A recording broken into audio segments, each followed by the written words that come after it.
right, welcome back to the One Bar and Lupagus Show. I am Lupagus, and we are talking Minnesota Vikings training camp day 7, news, notes, nuggets, and nuts.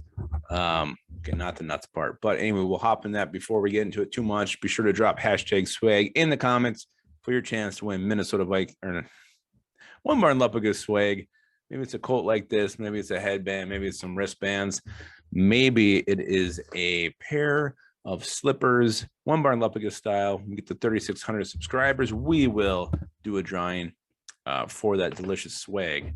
All right. Day 7, Minnesota Vikings training camp practice. A lot of these come from Courtney Cronin, who we've been using a lot. Some are just from some random Twitter things I've been seeing. But anyway, this is a fully padded practice. I think the second one. Biggest news of the day and the most important news and the most relieving news is that first-round pick Christian Darrisaw suited up today, got some reps in. He's finally back. Great to see. Not only is your first-round pick practicing, but your likely starting left tackle is back, getting some live reps. Great to see. Wyatt Davis was also back.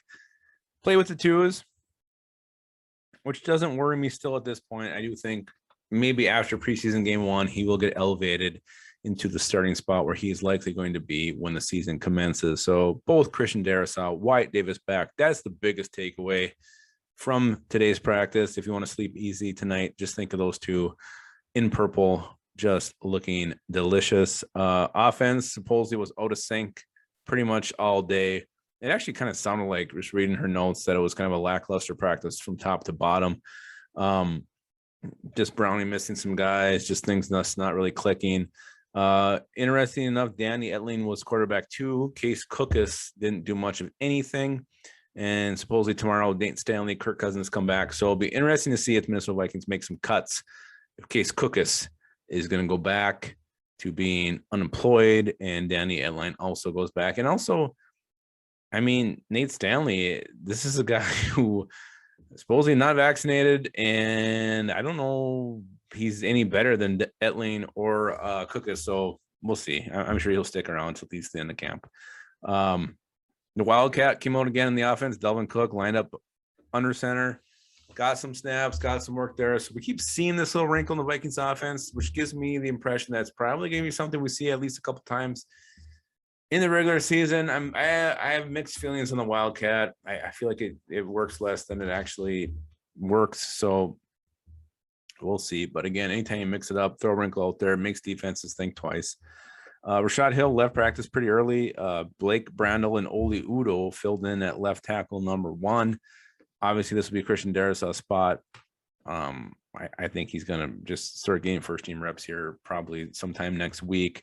Just my personal opinion, but Blake Brandel, Oli Udo. Again, Oli Udo is showing his versatility. He's been playing right guard, filling at left tackle.